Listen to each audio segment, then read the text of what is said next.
Mayong gabi sa aton tanan. Sulod ka mo diga, kag hindi ka magawa-guwa. So, kamusta lang miga ko da sa piya? Mayong gabi sa aton tanan. I do really apologize nga nalate silang ganyo. Kay ginahulat ko nga mag-live ang contract ko. Galing kay daw ako nanutaran nga daw ka late na gid sa iya kay basi alas 12 pa na magwa kay kapanglaba pa to kay nahuya man sa mga lagom nga mga punta kaghabon. Eh para at least biskan paano dumong maghigda siya hindi magdamo yari kay kahasol.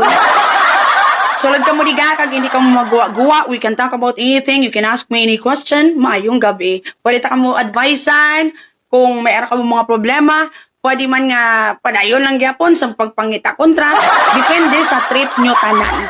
Again mga palangga, update sa aton bag-o nga script sa subong nga